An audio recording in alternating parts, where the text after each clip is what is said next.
하나님께서 우리를 예배의 자리로 부르십니다. 우리 함께 그 은혜를 힘입어 하나님께로 나아갑시다. 하나님은 영이시니 예배하는 자가 영과 진리로 예배할지니라. 아멘. 먼저 사도신경으로 우리의 믿음을 고백합시다. 나는 전능하신 아버지 하나님, 천지의 창조주를 믿습니다. 나는 그의 유일하신 아들, 우리 주 예수 그리스도를 믿습니다. 이는 성령으로 잉태되어 동정녀 마리아에게서 나시고 본디오 빌라도에게 고난을 받아 십자가에 못 박혀 죽으시고 장사된 지 사흘 만에 죽은 자 가운데서 다시 살아나셨으며 하늘에 오르시어 전능하신 아버지 하나님 우편에 앉아 계시다가 거기로부터 살아있는 자와 죽은 자를 심판하러 오십니다. 나는 성령을 믿으며 거룩한 공교회와 성도의 교제와 죄를 용서받는 것과 몸의 부활과 영생을 믿습니다. 아멘. 우리 함께 음악과 노래로 우리의 마음을 담아 하나님을 찬양합시다. 김영재 선생님께서 나오셔서 기도해 주시겠습니다.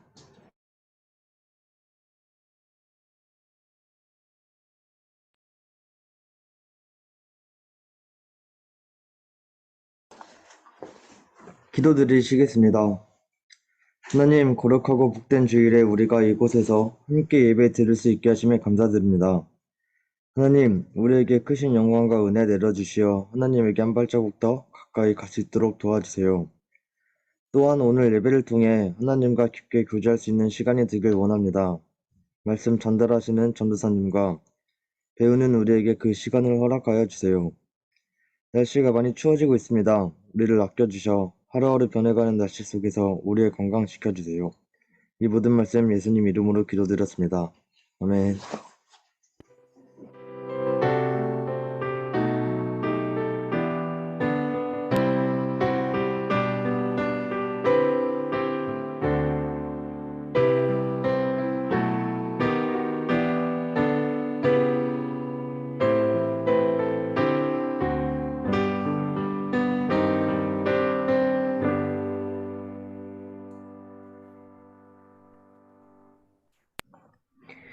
오늘 우리에게 주시는 하나님의 말씀은 요한복음 5장 2절에서 8절 말씀입니다. 이 말씀 가운데 하나님의 은혜가 함께 하시길 바랍니다. 제가 봉독하겠습니다. 예루살렘에 있는 양문 곁에 히브리 말로 베네스다라 하는 못이 있는데 거기 행각이 5이 있고 그 안에 많은 병자, 맹인, 다리 저는 사람, 혈기 마른 사람들이 누워 물의 움직임을 기다리니 이는 천사가 가끔 못에 내려와 물을 움직이게 하는데 움직인 후에 먼저 들어가는 자는 어떤 병에 걸렸든지 낫게 되밀어라. 거기 38해 된 병자가 있더라. 예수께서 그 누운 것을 보시고 병이 벌써 오래된 줄 아시고 이르시되 네가 낫고자 하느냐? 병자가 대답하여 주여 물이 움직일 때에 나를 못에 넣어주는 사람이 없어 내가 가는 동안에 다른 사람이 먼저 내려가나이다. 예수께서 이르시되 일어나 내 자리를 들고 걸어가라 하시니. 아멘. 전도사님께서 베데스다에 생긴 일이라는 제목으로 말씀 전해주시겠습니다.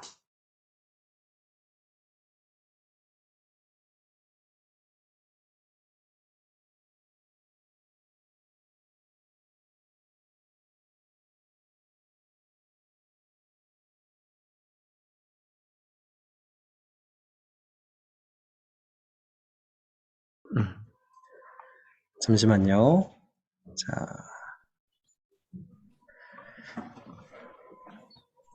자, 여러분 안녕하세요. 네. 안녕하세요.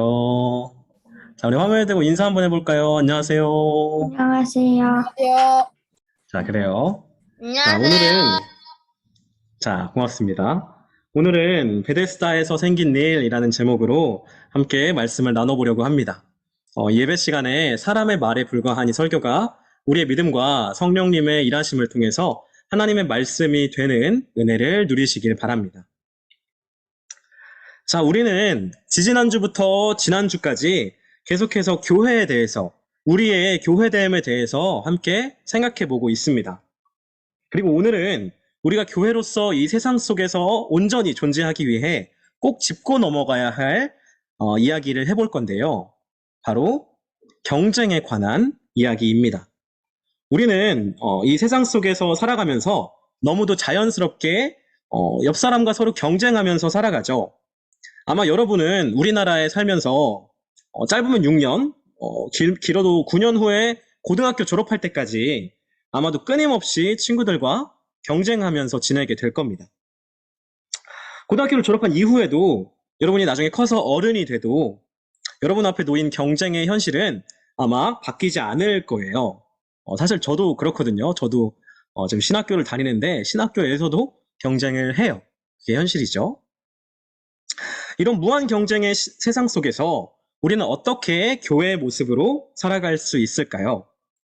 오늘 설교는 제가 청년 시절에 들었던 한 설교를 많이 참고했어요. 제가 겁나 존경하는 김근주 교수님의 설교인데요. 오늘 설교를 통해서 우리가 그리스도인으로서 이 경쟁 사회 속에서 어떻게 살아가야 하는지, 교회 안에서는 왜 경쟁을 하면 안 되는지, 경쟁이 왜 나쁜지에 대해서 함께 생각해 보겠습니다. 자, 오늘 본문의 이야기는 베데스다라고 하는 연못 같은 곳에서 일어난 일을 우리에게 들려주고 있는데요. 이 베데스다 못이 그림처럼 이렇게 자연에 있는 어떤 연못이 아니라 사실은 인공 연못이었다고 해요. 어쨌든 여기에서 어떤 일이 일어났을까요? 베데스다에는 전설이 하나 있었습니다. 바로 아주 가끔씩 천사가 내려와서 물을 움직이는데 물이 움직인 다음에 그 물에 가장 먼저 들어가는 사람은 어떤 병에 걸렸든지 낫게 된다는 전설이었어요. 정말 기적 같은 일이죠. 그 말을 듣고 많은 사람들이 베데스다에 모여들었습니다. 어떤 사람들이었을까요? 병에 걸린 사람, 장애가 있는 사람, 아픈 사람들이 거기에 모여서 물이 움직이기만을 기다리고 있었어요. 물이 움직였을 때 가장 먼저 들어가면 나을 수 있으니까. 그리고 그 중에는 누군지 모르지만 38년째 병을 앓고 있는 사람도 있었대요. 38년. 자, 제 나이보다도 오랜 기간을 병을 앓았다고 하는데 정말 엄청나죠. 그 병 때문에 이 자리에서 일어나지도 못하는 사람이었대요. 그러니까 38년 동안 계속 자리에서 일어나지도 못하고 병을 앓고 있었던 거죠. 식물인간! 그죠. 식물인간까지는 아니고 그 정신은 있었어요. 그 예수님이랑 대화하는 걸 보니까. 어쨌든 이 사람이 언제부터 베데스다에 머물렀는지는 알 수 없지만 아마 이 베데스다의 기적이 이 사람의 마지막 희망이었을 것입니다. 기적을 바라지 않고서는 도무지 희망이 없는 병에 걸렸던 거죠. 거의 식물인간까지는 아니더라도 전신마비였다든지 그런 장애가 있었던 것 같아요. 본문을 보니까 아마 이 사람이 베데스다에 머물러 있을 때 물이 몇 번은 움직였던 것 같아요. 천사가 내려온 거죠, 전설대로. 그런데 이 사람은 아쉽게도 그 기적의 주인공이 되지는 못했습니다. 베데스다의 기적은 가장 먼저 들어간 한 사람에게만 해당되는 것이었는데 이 사람은 아마도 병 때문이었던 것 같아요. 언제나 그 1등에 들지 못했던 거죠. 그렇게 오늘도 이 사람은 또 물이 언제 움직이나, 과연 오늘은 천사가 오려나 물이 움직이려나 하고 하염없이 기다리고 있었는데 그때 바로 예수님이 베데스다에 오셨습니다. 예수님이 이 사람에게 뭐라고 말씀하셨어요? 병이 낫기를 원하느냐, 내가 낫고자 하느냐 물었을 때 이 사람은 이렇게 대답했는데요. 자, 오늘 본문 요한복음 5장 7절 말씀인데 누가 한번 읽어볼까요? 저요! 창빈이가 엄청 열심히 막 하는데 오늘 창규가 엄청 일찍 들었어요. 맞죠? 그래요. 창규한테 제가 기회를 줄 텐데 창규 혹시 이게 지금 병자가 대답하는 대사잖아요. 혹시 메소드 연기로 하면 제가 달란트 하나 더 드릴 수 있는데 메소드 연기 한번 도전해볼래요? 병자가 대답하되 주여 그래요. 물이 움직일 때 나를 못에 넣어주는 사람이 없어 내가 가는 동안 다른 사람이 먼저 내려가이다. 아멘. 이거 메소드 연기 한 건지 잘 모르겠네. 그래, 창규 제가 달란트 하나 드리겠습니다. 나중에 제가 메소드 연기 한번 비디오 판독해보고 더 줄지는 제가 나중에 판단해볼게요. 예수님이 이 병자에게, 이 38년 된 병을 앓고 있는 사람에게 병 낫기를 원하냐고 물었는데 이 사람은 지금 엉뚱한 대답을 하고 있죠. 아니, 예수님 베데스다에 지금 1등으로 들어가고 싶냐고 물어본 게 아니잖아요. 그쵸? 그런데 이 사람이 이렇게 대답한 걸 봤을 때 아마도 이 사람은 서러웠던 것 같아요. 병이 나을 수 있는 유일한 희망이 눈앞에 있는데 그게 손에 닿지를 않으니까. 이어서 예수님께서 말씀하셨습니다. 일어나 걸어가라.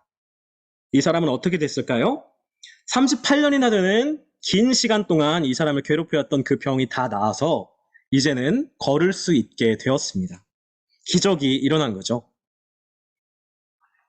자, 여기까지 본문의 이야기였는데 베데스다는 히브리 말이에요. 본문 보면 히브리 말이라고 돼 있죠.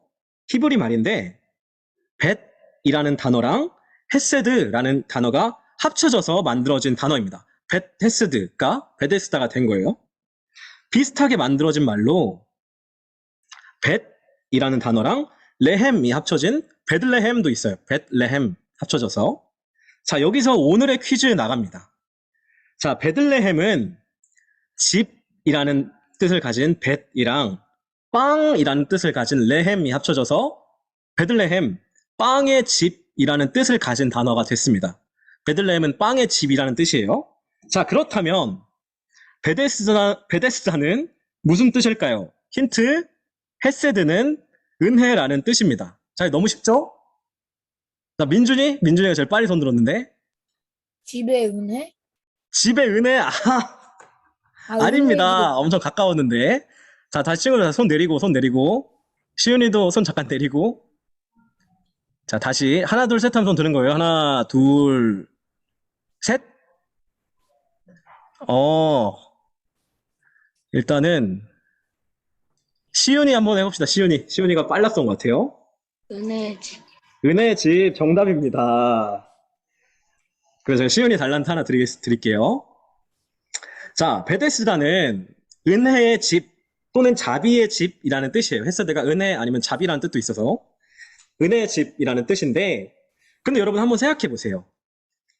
과연 베데스다가 그렇게 이름처럼 은혜롭고 자비로운 장소였을까요? 베데스다는 소문을 듣고 찾아온 수많은 아픈 사람들이 넘쳐났던 곳이었습니다. 여기에 찾아온 사람들 대부분은 다른 곳에서는 도저히 자신의 병을 고칠 수 없었던 사람들이겠죠. 이들의 유일한 희망, 마지막 희망은 베데스다의 기적 하나뿐이었을 겁니다. 자, 여러분, 동병상련이라는 말이 있죠. 무슨 뜻인가요? 어려운 처지에 있는 창규 대답해 볼래요? 동변상련이 뭐냐면 네. 동변상련이 인터넷 찬스 쓸 시간 안 줄 거예요. 빨리 대답해 주세요. 그 얼음이 변하고 위에 있는 것이 면으로 되는 거예요. 아쉽게도 아닙니다.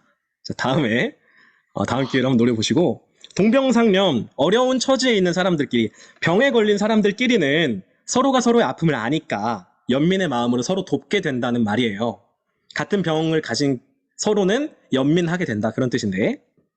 어쨌든 이곳 베데스다에서는 이렇게 서로가 서로의 아픔을 알잖아요. 이렇게 서로 이제 베데스다밖에 희망이 없는 그런 어려운 처지끼리 모였으니까 그렇게 서로 도우면서 서로 위로하면서 조금은 행복을, 은혜와 자비, 헤세드를 맛보았을지도 모릅니다.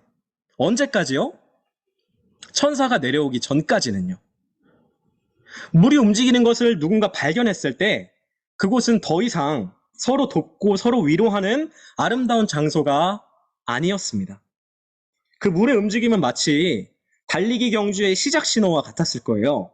내가 1등이 되기 위해서 연못을 향해 무작정 달려가야 했겠죠. 그리고 누군가 나보다 먼저 물에 들어갔을 때 그 한 사람을 제외한 나머지 모든 사람들은 절망했을 것입니다. 천사가 내려오는 순간 베데스다는 아수라장이 되는 거죠. 마치 지옥과도 같은. 아마 그 천사도 사실은 천사가 아니었을지도 모르겠어요. 하나님이 이런 일을 하실 리가 없으니까요. 여러분이라면 어떨 것 같아요? 만약 여러분이 베데스다에서 천사가 오기를 기다리는 한 사람이라면, 베데스다의 기적 말고는 희망이 없는 병 걸린 사람이라면 어떨 것 같아요? 그리고 여러분이 물이 움직이는 걸 봤어요. 여러분은 어떻게 하시겠어요? 좀 이따가 반모임 시간에 나눠보는 걸로 하고, 물이 움직이면 베데스다에서는 경쟁이 시작됩니다.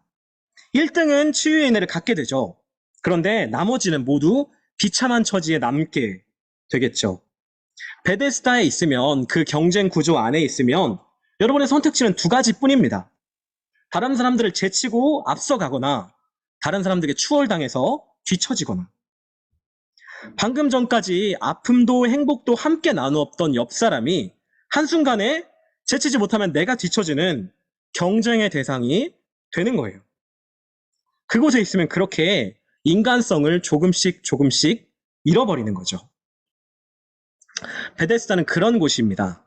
은혜와 자비, 헤세드와는 거리가 먼 곳이었죠. 은혜의 집, 이름은 은혜의 집인데 전혀 은혜롭지 않은 곳이었던 거예요. 자, 로마에 가면 로마 법을 따르라 라는 말이 있습니다. 그런데 저는 이 말을 이렇게 바꾸고 싶어요.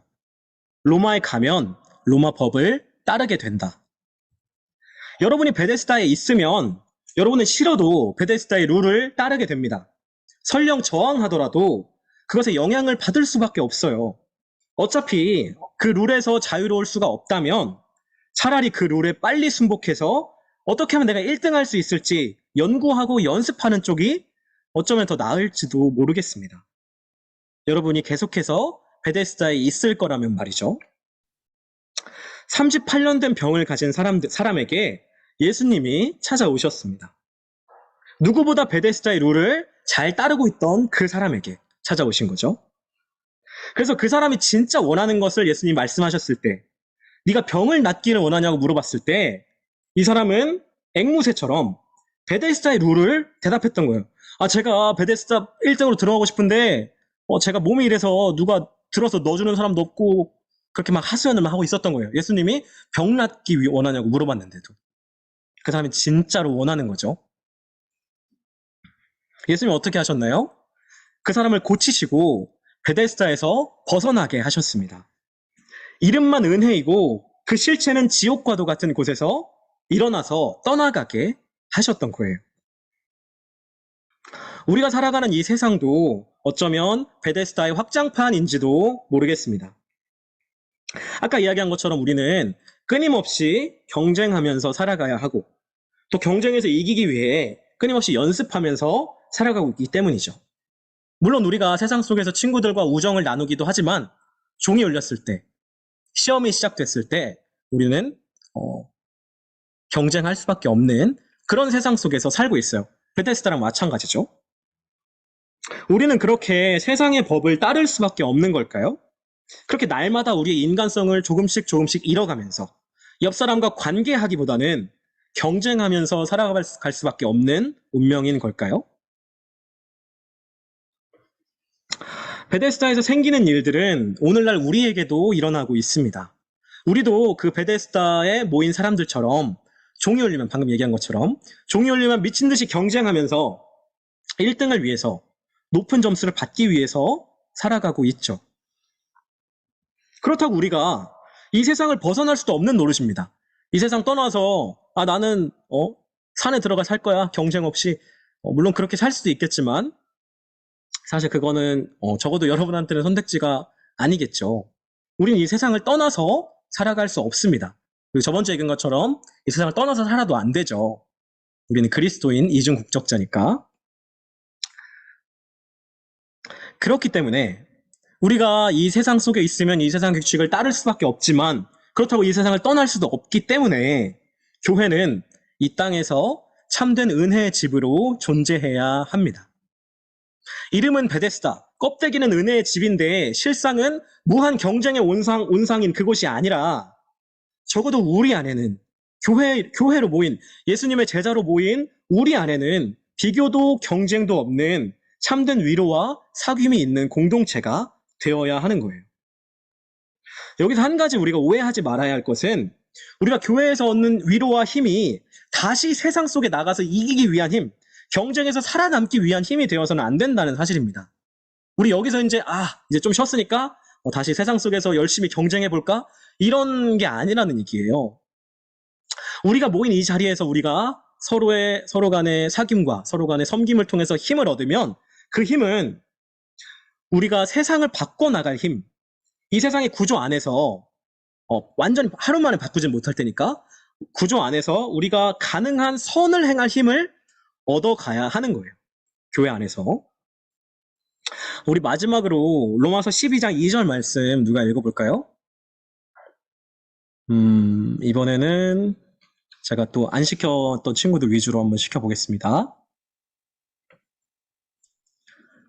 자, 연우 한번 읽어볼까요? 연우? 연우 혹시 마이크 지금 되나? 네. 네, 연우 한번 읽어보세요.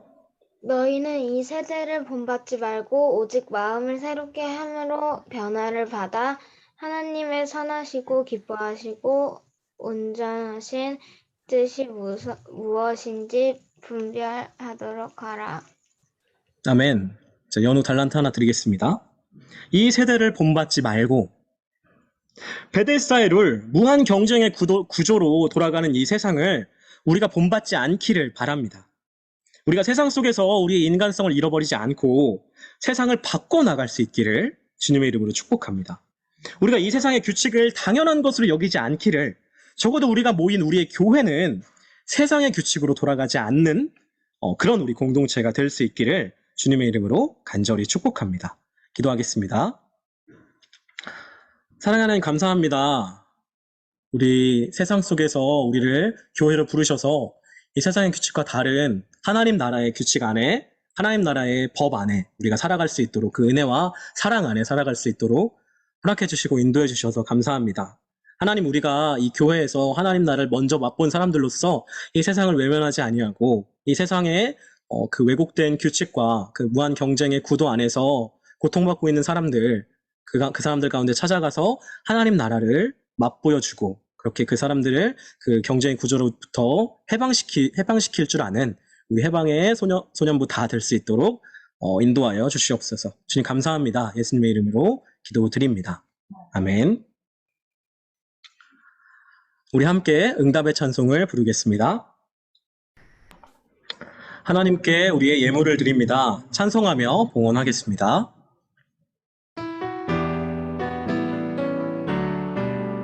우리들의 예물에 믿음 사랑 담아요. 감사합니다. 사랑합니다. 주님 받아주세요. 아멘. 기도하겠습니다. 사랑하는 하나님 감사합니다. 우리가 가진 모든 것들이 하나님께로부터 온 것임을 고백하는 마음과 감사하는 마음으로 예물을 드립니다. 예물이 쓰이는 곳마다 하나님의 나라가 임하게 하시고 그곳에 하나님의 영광이 나타나게 하여 주시옵소서. 하나님, 우리가 이 세상 속에서 살아갈 때 이 세상의 규칙을 당연한 것으로 여기지 않을 수 있도록 우리의 마음과 생각을 붙잡아 주시옵소서. 하나님, 우리가 이 세상을 떠나 살 수 없지만 그렇기 때문에 더더욱 우리가 교회로 모였을 때는 더더욱 서로 은혜롭고 자비로운 관계를 더욱 깊이 맺어갈 수 있도록 도우시고, 그렇게 우리가 교회에서 경험하는 하나님 나라를 세상 속에서 내 삶의 자리에서 이웃들에게 보여주고 맛보여줄 수 있는 그런 우리 소년부 한 사람 한 사람 다 될 수 있도록 인도하여 주시옵소서. 주님 감사합니다. 예수님의 이름으로 기도드립니다. 아멘.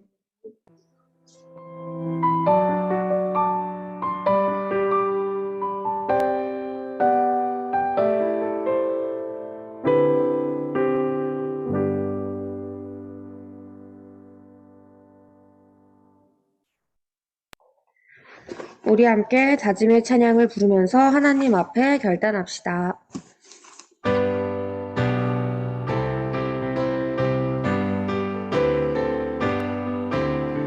예수의 피로 연합한 자들 다 함께 모여서 맡은 바 사명 준행케 되니 기쁨이 한없네.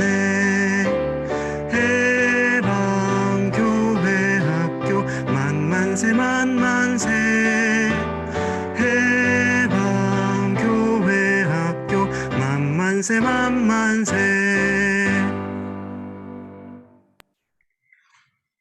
마지막으로 주님께서 가르쳐 주신 기도로 소년부 주일 예배를 마치겠습니다. 하늘에 계신 우리 아버지, 아버지의 이름을 거룩하게 하시며 아버지의 나라가 오게 하시며 아버지의 뜻이 하늘에서와 같이 땅에서도 이루어지게 하소서. 오늘 우리에게 일용할 양식을 주시고 우리가 우리에게 잘못한 사람을 용서하여 준 것 같이 우리의 죄를 용서하여 주시고 우리를 시험에 빠지지 않게 하시고 악에서 구하소서. 나라와 권능과 영광이 영원히 아버지의 것입니다. 아멘.